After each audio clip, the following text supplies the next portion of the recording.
Hello, tbcr here. Hope you're having a good morning so far. It is morning, right? I think it is.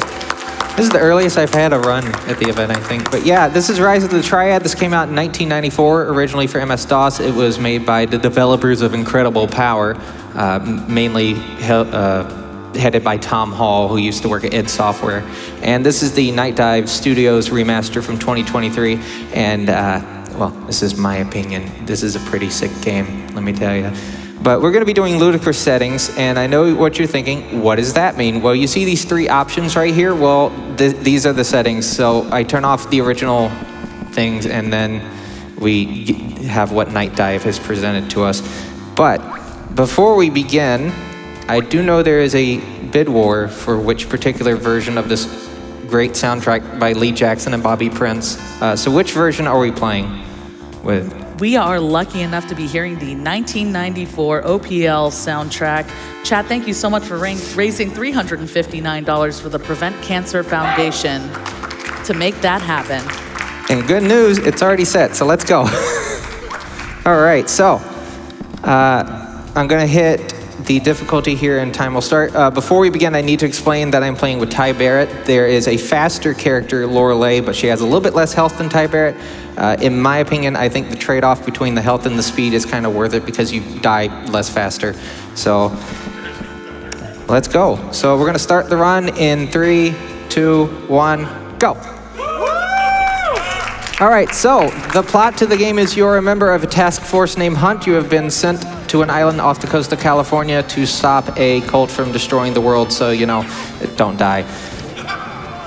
So the first level is just basically us trying to open doors a little bit before we actually get to them. I'll sometimes say door just because it helps me like remember when to open the door. And we're gonna try to get through this pretty quick. There we go. One interesting thing about this version is the first input for each level is 8, so I have to double tap on the W key every time I start the level. That even goes for if I try to quick save at the beginning of each level. It's a little bit of a thing to kind of get used to, but once you do it, you kind of go with the flow with it. So I picked up a bulletproof armor and a MP40. The MP40 and the pistols have unlimited ammo, but the rockets in the game do not. And I will have to manage my ammo for the rockets in certain areas, along with my health, because certain areas I want to make sure I have a particular amount of health so I don't have to reset the save every time. All right, so we got a lot of moving around and swerving and whatnot. I think we can get at least one donation in before I finish this level. Absolutely, you're getting love coming in already, like this $15 donation from Taxodium, who says, Outsider, good luck with the run, Teebs. Greetings from the crowd. Yeah, Taxodium was watching me in the practice room while I was going over this. It's been a very wild week in terms of like me practicing for this. I actually set a world record further for this game on Wednesday on my live stream, and I got it down to a 35:03, and the rest of the week, at certain points, I'm gonna try to get it under 35, so wish me luck on that.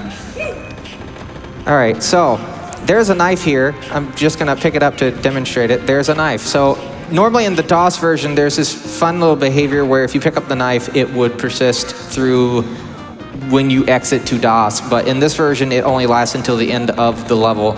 So I've kind of tried to eliminate having to pick up the knife if at all possible. There are some levels that I will pick up the knife because it is actually worth picking it up, but I'm gonna try to avoid it. Oh, hold on, I gotta save. That can happen. The opening to this level is pretty intense. All right, hold on, where are they? There they are. Oh, thank you, game. I might just restart the level with just fresh weapon. We're gonna try this one more time and then we'll do it. Yeah, we'll do it, okay. So I'm gonna have to improvise because I don't normally do this often, so I'm gonna have to basically go for it. Hopefully we get a drop of an MP40 there. We did not, that's fine. But we do need to try to avoid getting netted. These guards with the black coats on, they will shoot a net. If I get hit with the net, I will have to struggle to get out by wiggling the mouse left and right. And I will get my health probably drained pretty quick from all the hit scan going on. All right, we got through it well that time. I'm not going to pick up that safety health, but there is a guard over patrol. That's the name of the enemy. They're going to shoot a net from behind because there was one in that little area there. But you like dogs. I like dogs too. Let's become a dog. So we became a dog. And as you know, dog is the word God spelled backwards. So you essentially have God mode, but you're adorable. And you can also make enemies explode with your barks. So we're going to use that to try to clear our way in certain areas. Also, there's platforming in this game that I should really note was originally based on the Wolfenstein 3D engine. And if you know what that engine usually has, this is a game. And I love it so much. All right, so let's carefully make our way through here. I'm going to try to jump over these serrated blades here. Oh, come on. There we go. Trying to avoid jumping on the trampolines too much because you go way too high and it takes a bit for you to get down. All right, 2 key return. This introduces elevator music. And the general gist with elevator music is that you have a 1 in 10 shot in it happening every time you activate a elevator switch, every single time, and it's not cumulative. And there are actually ways you can prevent it. Number 1, on the DOS version, play without music. I don't know why you would want to do that. This music is probably one of my favorite game soundtracks of all time. Number 2, have God mode. Dog mode is not immune to it. So you do have to be careful when you have dog mode and you have elevators, and that will happen on episode 3. Clear and Present Dangers is the level name, just for the people watching at home. Also, hi YouTube chat and Twitch chat. Hope both websites are doing pretty good so far tonight. All right, so let's pick up a bulletproof armor. One of the neat things about this game is that although it doesn't have true room over room, it does kind of fake it a bit, and this little area right here is one of those examples. It's neat.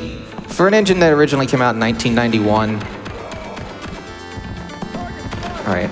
Now these enemies right here, I should probably note, and I'm hoping it doesn't happen, but I should probably mention it just in case. They have the ability of taking your armor and your rocket weapon, but we won't let them do that, will we? Hopefully not. All right, so let's head towards the end of the level. We're gonna become a dog again, so get ready for that. Okay, let's try again. Okay. And there's not really too much in terms of action at the end of the level, so this may be a good time for another donation. Oh my dog, you gotta be kidding me. I'm so excited for a chance to tell you more about the love that's coming in for you, like this $250 donation from Kenners. Leave it to TBCR to run something called Ludicrous. Good luck on the run. Thank you. Oh, is that an MP40? Okay, I need to actually grab that. We got time for a little bit more information for folks? Let me get through this particular section because there's a lot of hit scanners and I don't want to get slowed down too much. I'm going to use the trampoline to kind of aid with that a little bit because if you're high enough, they won't actually be able to hit you. All right, you may be able to get one quick one in. Absolutely. Just a small bit of information and a reminder, we have that character choice bid war open for the next game, Nuclear Throne. The runner's favorite character is Melting, which is also the hardest character. It is currently in 2nd place. So chat, I think you know what you need to do. Make a donation, gbq.gg/donate. Put it towards that incentive and choose Melting for the runner.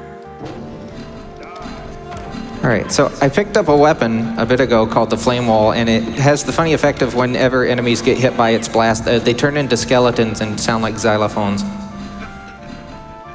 This is a very silly little game if you haven't figured out by now. You could say the plot is very ludicrous. See, that's what I get for making a pun on stage. All right, anyway, Darian. He wants to bury me in a lunchbox. We're not going to let that happen. So we have these 4 little doodads here. I don't know what they're actually called, but we're going to destroy them, right? And then we're going to have Darian come out here. He thinks he's going to take our lunch money, but nope, not going to happen. I'm going to rapidly and very consistently click my mouse so I can quick kill the boss. There we go. Episode 1 down. All right, on to episode 2, and it starts with a very Wolf 3D-like level. There's no height variations in this, but it's dog mode time again. And this is, I think, one of my favorite levels of episode 2. It is not my absolute favorite. That will be 4-way chamber near the end of the episode, and Rocky Plateau. But right now, we're just going to focus on careful movement. But this episode also does introduce the Triad Enforcer. You'll know when they're there because 3 things that will happen. 1, they'll be there. 2, they'll eat lead. And 3, a very high possibility, they'll throw grenades at me if they're not rapidly shooting at me with their machine gun. So let's get through that. All right, Great Halls of Fire. Very brilliant pun right there, in my opinion. Probably one of my favorite levels. It has a very non-linear type of structure to it. There's 3 keys, but you can really do them in any order, so I do it in this particular order. I'm gonna pick up this Mercury mode here. I didn't mention it earlier, but it lets me fly in the air. And I also picked up the knife because there's a lot of the over patrol here that may net me. I think there was one at the start as well. Oh no, there wasn't. All right, let's open this door, go through here. Gonna try to carefully move, get the silver key. Try not to get my armor taken. Okay, cool.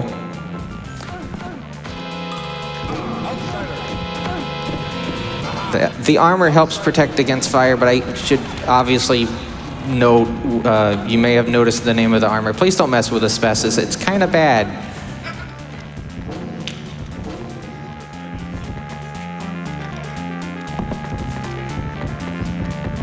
Let's get through this. That part's a little bit annoying. I hold control just to, if I get raised up in the air, since I still have Mercury mode, I can fly down rather easily.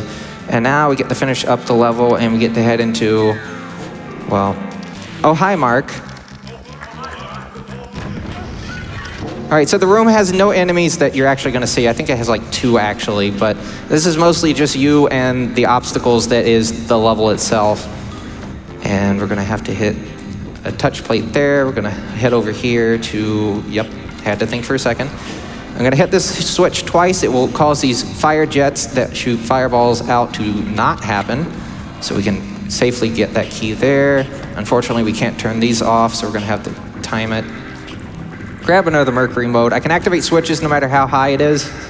And that also counts for doors as well. And then we can head into here, get some water. I do that by habit, regardless if I have full health or not. And then we get to head into probably my least favorite level of this episode. And it's mainly just the intro because it's very intense in terms of the speed run. Once you get this, it's a lot easier.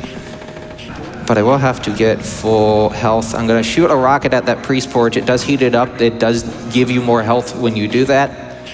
And it's gonna let me do this rocket jump. Fun fact, this and Marathon were the first 2 games in 1994 to have what I would consider proper rocket jumping. Obviously you had it in Doom, but it was kind of a bit more rudimentary. But in my opinion, this is true proper rocket jumping. Obviously Quake's obviously evolved onto it. All right, on to Rocky Plateau, another big open level.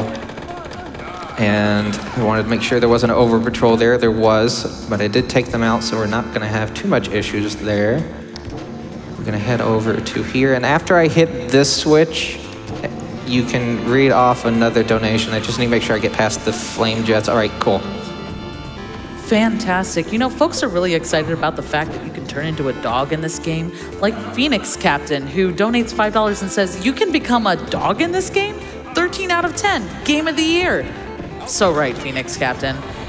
And a $10 donation from Weird Proc, who says, there he is. Good luck, TBCR on the run. He, of course, referring to the dog, because this is the good boy. It is a good boy. By the way, chat, I did want to point out that this game is included in the Humble Bundle for the event. So if you would like to also experience a very ludicrous game, definitely pick up the Humble Bundle for it. It definitely has my seal of approval.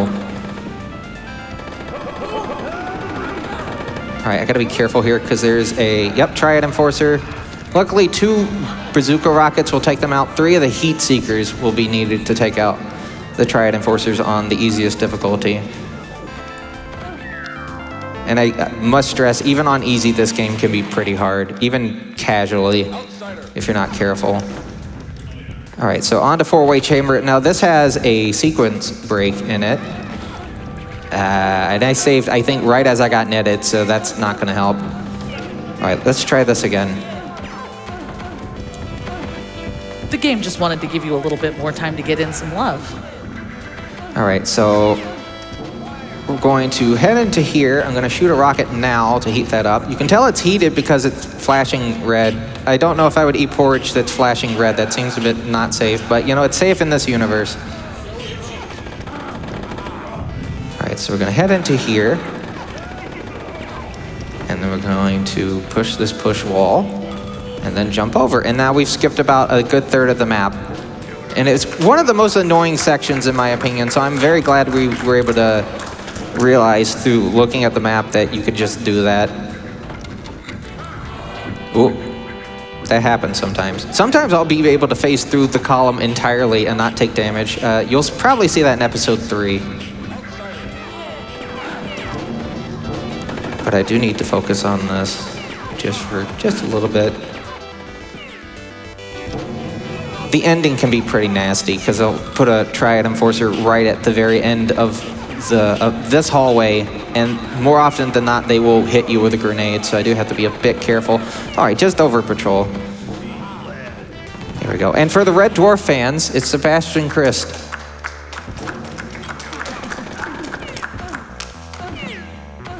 All right, so I'm going to play this a bit fast and loose. Normally, I would go for this armor here, but I'm not going to. I'm just going to go for it. I like to live dangerously sometimes, you know. And we're gonna head over here. And we're going to play a game of chance. Well, it's not really a game of chance, so let me explain. So there's a randomizer pickup in this game. It's not really random. There's a bunch of case statements in the source code. By the way, the source code for the original game is available.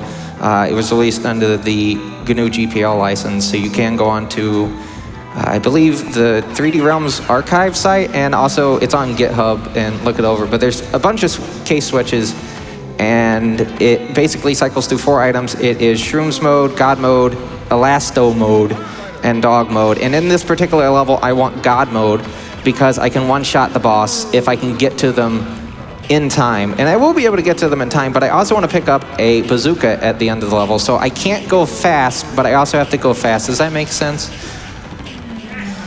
So like me doing that right there actually does help me because it winds that clock down at the bottom. You may see the little hand sinking into the little status bar. That's good. Once it's at like 3 lines, I can go ahead and take out Christ. Well, that helps too. All right, there we go. Let's go, let's go, let's go. Come on. Whoop. And there's episode 2 boss, but we do have to wait here, and I'm gonna take a quick sip of water because this game makes my throat parched. It'll probably be the only break I get to do that, so. Yeah. All right, on to episode 3. This has the enemy in it. You'll see what the enemy is a bit later, but the name of this level should give you a big hint. It's Robotrix, and there's a bunch of robots. There's the robots, aren't they adorable? The person that made the design for the robots also did some of the demon designs for Doom. There's your fun little trivia. All right, I'm gonna do a rocket jump right there to skip those spears. I'm gonna head through here, and I'm gonna get the drop on a robot before it turns around and hits me. There we go. Gonna heal up. And you have time for a quick donation because we had to go partway through the hallway of incredible length, as I like to call it. Absolutely. Chat, I have had great love coming in for Teebs, but I also want to call out really quickly here, we did open up a bid war to save Zelda or Peach in the upcoming Super Smash Bros. Brawl run that is coming up a little bit later. So get in your donations. Do we save Peach or do we save Zelda? But don't forget, we do still also have that character choice bid war open for Nuclear Throne. Currently, Fish is in the lead on that one. So let your voice be heard. Put in your donations at gdq.gg/donate. And remember, every single dollar you donate does go directly to Prevent Cancer Foundation. Oh, okay, I missed that. That's fine. Do you have time for another donation? Because I just have to phase through a wall real quick. Nothing. Yeah, nothing. No big deal. Nothing too big. Yeah. $250 donation here from General Darian, who says, "They'll bury you in a lunchbox." I did my best. I'm not General Darian. I try. All right, time for probably my favorite level of episode 3. How rude. So anyway, as I was saying, it's time for my favorite level of episode 3 because we get to do God mode through the entirety of it. And that means no elevator music to potentially have me have to reset the save back to the last one. We're just going to roller skate our way to victory. Because it does look like you're roller skating to a degree. All right, let's see if I can get this extra life here. Hey! Fell in the pit, though. You win some, you lose some. All right, door. There we go. And door. Cool. As you notice, I'm like hitting it way before I actually get to it because there's like that much of a window that you can actually have. Speaking of windows, to actually properly activate the door. Like I hit the button as I was colliding in with the wall just then. All right, dead in 5 seconds as the name implies, and I probably should have grabbed this rocket real quick. Let's do that. You're dead in 5 seconds if you don't move at the beginning of it. All right, so let's go through this properly. This has a song called Workday, which I believe was a Bobby Prince track, and I know some people are kind of about this track, but I really like this track. I don't know if it's just because I've been listening to like electronic and like early industrial music, because I listen to a lot of music. But I don't know, I appreciate this track for what it is in the soundtrack. All right, so let's carefully not get hit by fire. Okay, so we didn't get hit by fire. Now we're gonna open the door. And then avoid getting obliterated by robots, but you know. Okay, anyway. Clear and present dangers. You may have recalled a bit earlier that I mentioned that dog mode wasn't safe from elevator music. This is the level where that happens. So I'm gonna pick up dog mode in a second, but I need to get a little bit of a tight window there. There we go, got that key. I'm gonna head back and then we're gonna get to the dog mode. Oh, also fun trivia. If I am in the middle of a door when it closes, I can potentially soft lock the game, so let's not do that. All right, so let's go into here, save. There's a good example of what I was talking about. Let's see if I can actually get past both these barrels without having to jump again. Yeah, there we go. That's actually really hard to do. I think I only get it like 3 every 50 runs. Can I share some good news for the good dog? Yes, indeedy. We have just passed $150,000 raised for the Prevent Cancer Foundation so far. Chat, you are popping off, but it's not over yet. We still have lots of marathon to go, lots of bid wars you can donate towards. Please make sure to get your donations in at gdq.gg/donate, but thank you so much for helping us hit that milestone. All right, on to the angry quilt. I know some people in the background were like, the angry quilt? Listen, Marathon Infinity has a level called a converted church in Venice, Italy, so like weird names like this is very welcome.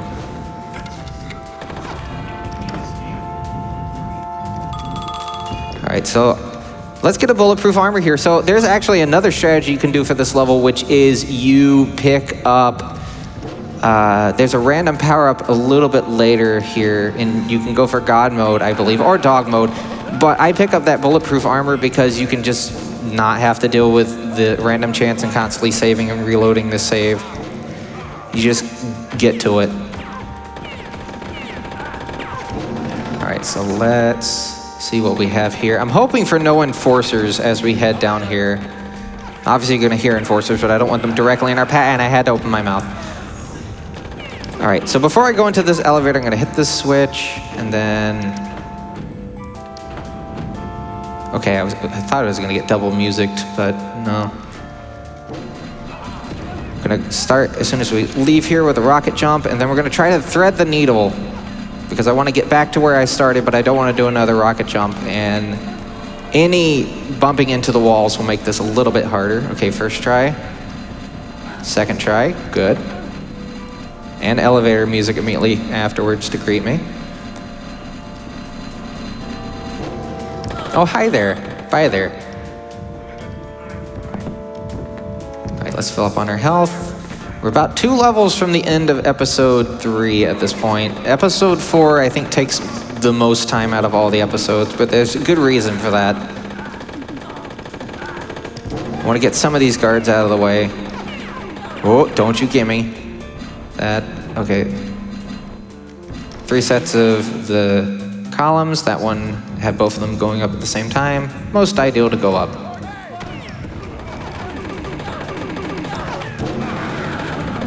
All right. I was going to use a rocket if there was an enforcer, but there wasn't, so I'm just going to do hit scan there. And I'm not going to switch to the heat seeker because there's no point. I have a full set of bazooka. Oh, I almost have a full set of bazooka. Actually, I might just be able to go straight.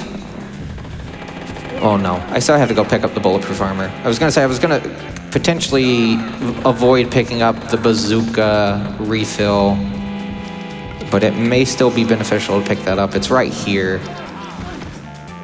Oh. All right, careful. I need to make sure I immediately get into that alcove because if I don't, there's a bunch of turrets and they will shoot at me if I don't. All right.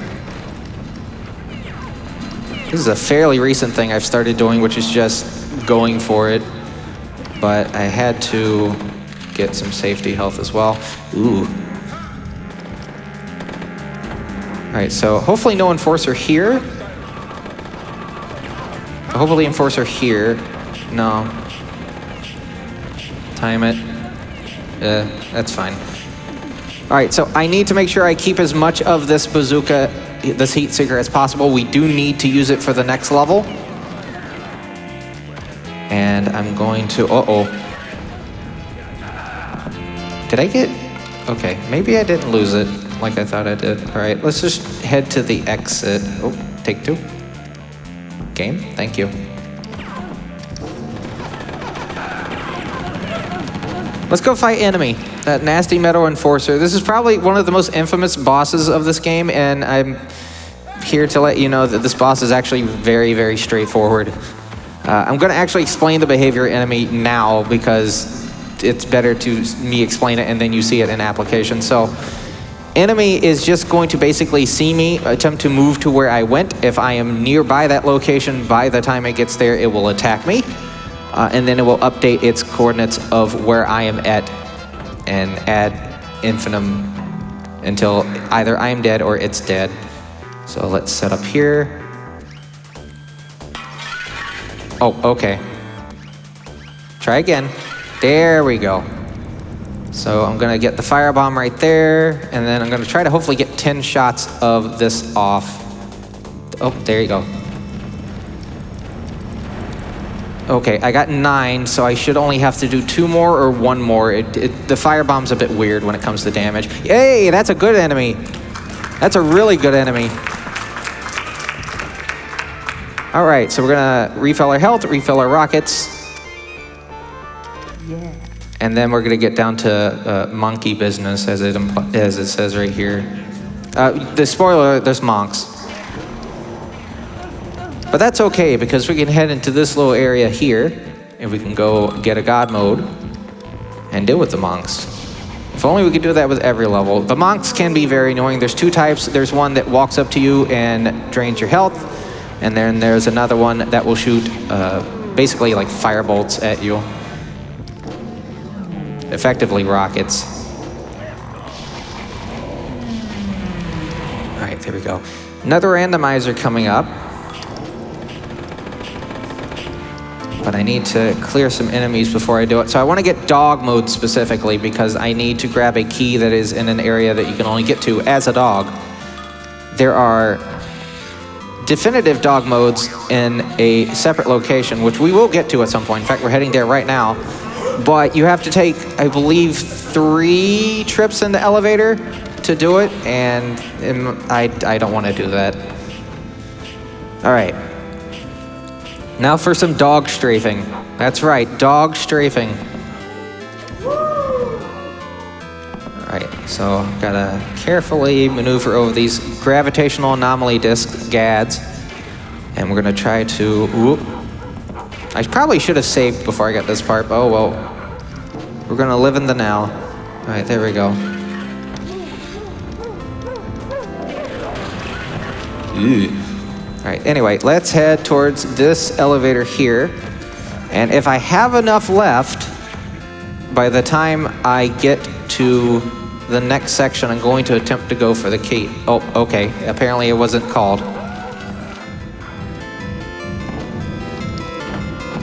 Well, you get to see the alternate strat for this then, which is rocket jumping. Oh, don't want to immediately walk out there. All right, there we go. If I did this normally, I would be able to go in with the dog, grab the key, get out, and probably make it to about here before I switch back to Ty's normal form.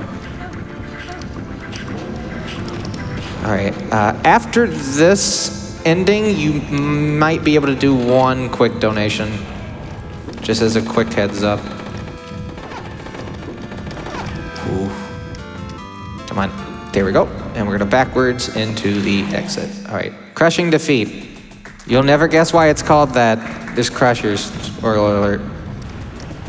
But do we have time to read that donation? Yes. We have $50 from Enforcer Dance Party who says, eat lead, eat lead. Here, catch. Ooh.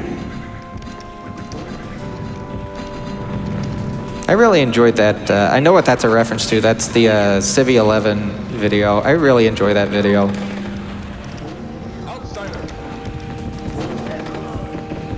All right, I gotta lock in for a little bit. Give me just a second. This part can be very intense with the monks. Ooh. All right, careful. Oh, there we go. All right, diamonds and rust. I can have either dog or God mode, but it has to be one of the two because, well, the power downs don't really help me much. But I would prefer to get God mode because I want to show off the God mode jump. There we go, let's go. All right, so let's get some strafing out of the way. I will be using God mode very extensively in the next level, Backfire. Like to try to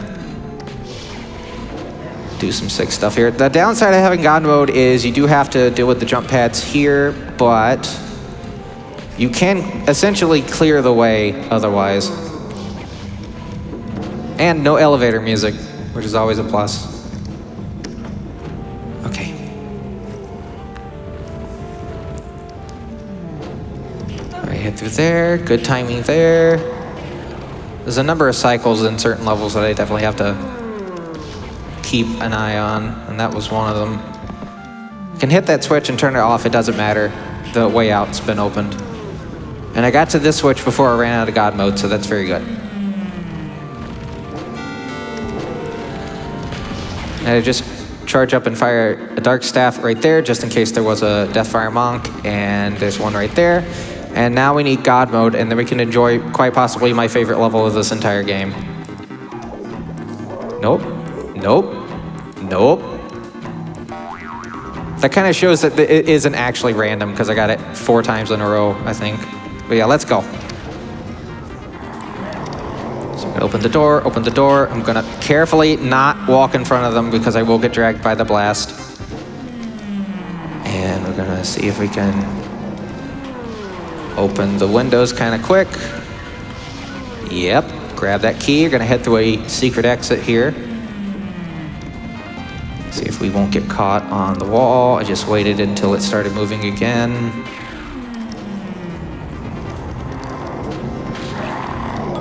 This must be some good, like, ASMR at the moment with all the panning of the monks growling and whatnot. I was playing this earlier with, planar magnetic headphones that I picked up today, and yeah, the audio panning in this game is very interesting with those on. All right, let's see. So we're gonna head to the end, and on to the 4th to last level of the game. And this level has no enemies until the very end. It is just me and me alone with the obstacles of the level. So you have enough time for one quick donation for this level. Beautiful. Rainbow Rachel donates $25 to the Prevent Cancer Foundation and says, "Fork and tear until it is done, outsider."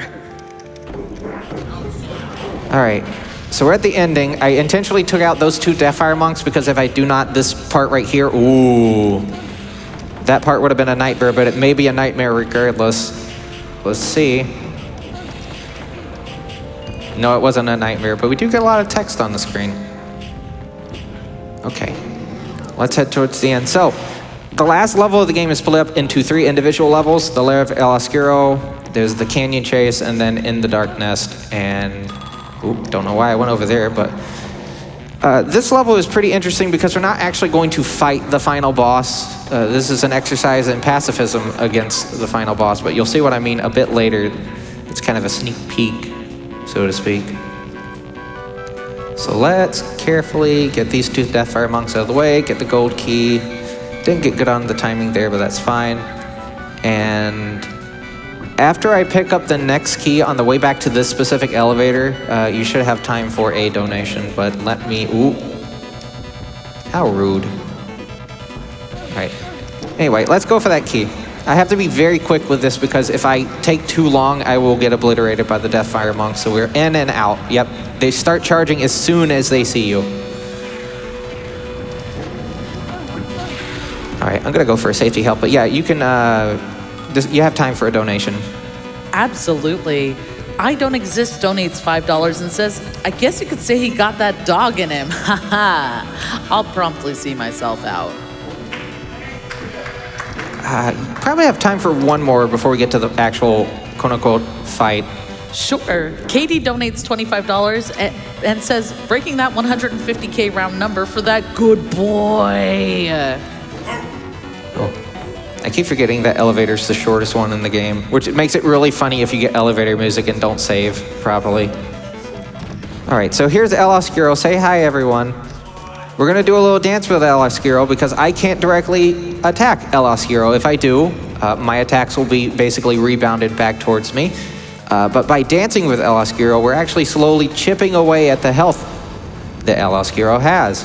And after a certain amount, they're going to turn into a head snake thing. And then we get to proceed on to the next level.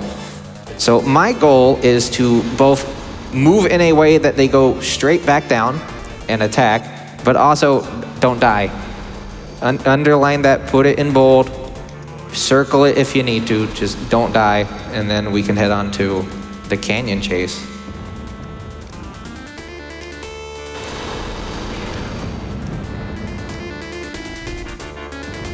All right.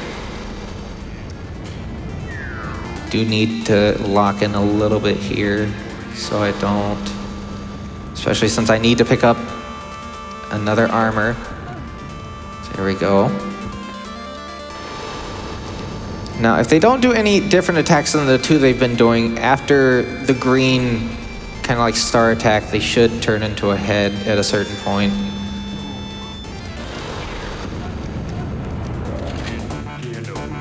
Yep, there we go.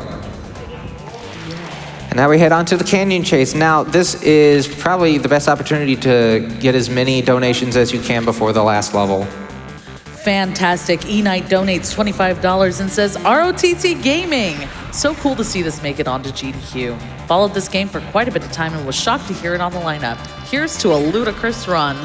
And just as a reminder, folks, you can still put in your money towards that bid war for the character choice for Nuclear Run, which is the next run coming up after this run. And TBCR is schmoovin' through this game, so you don't have a lot of time left to choose that character. So we've got Fish in first, Robot in second, Melting in third, but Melting is the hardest character in the game. You want to make it harder for Fish McMuffins, don't you? Make life difficult. Choose Melting. Yeah, I think you probably got like 2, maybe 2.5 minutes, maybe 3 left for it. So make sure to go to gdq.gg/donate, put your donation towards that bid war, and put it towards Melting to make our runners suffer in the next game. We all love when we make our runners suffer, don't we? We also got in a $50 donation from Shovel Claws, who says, hi again, AGDQ, donating $50 for Katamari going restartless. Good luck, TBCR. Thank you. And, okay, so plot-wise in this game, there's not really that much of a plot, but there is a plot to the game. El Oscuro has laid things, as you can see here, and if any of these remain after we defeat El Oscuro, we are going to be forced to play the level again and again until we clear it all out. So I need to make sure I am very thorough. I did get the first room done. I picked up the Oscuro key. I haven't really talked about that, but that key's mostly used for secret areas, and there's a reason for that, and you're about to see it in just a bit. But I do need to get this Mercury mode here. We're just gonna touch this plate right here, get a new armor, maybe touch this spot right here. Maybe it does something neat. It does have a nasty surprise, I'll say that. And it's a lot more, but that's fine. We have the flame wall that I picked up in the last level, and we're going to fire 5 of them to get most of them out of the way, and then we're gonna come over here and grab the fire bomb. There we go. And this should clear the rest of them out, and I'm going to do something that, well, I consider fast and loose, as I call it. And after I get this and this, we're just gonna go straight for the boss. I'm not even gonna wait for the asbestos armor to clear and get a new one. We're just gonna go for it, and we'll see how this plays out. I've quick saved, so we have a safety net. But we have the Excalibat. It's a Louisville Slugger infused with magic. And I need to successfully launch a bunch of magic baseballs at El Oscuro to defeat all the heads that make up the snake. And it looks like we only have, what, 2 more? Okay, so time is not done yet. When the gravestone screen shows up in a bit, that will be when to hit it. But we do get to watch this very nice fireworks right here.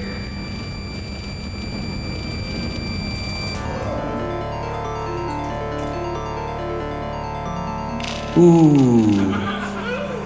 And time. What was the time? All things considered, that's not bad.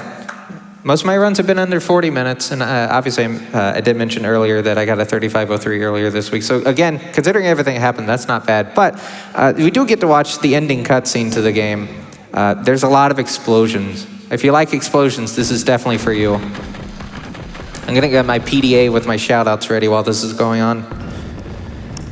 All right. Where is it?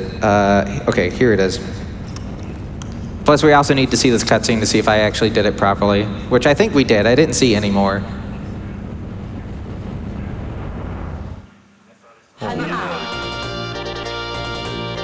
Monastery burns, El Oscuro is safe.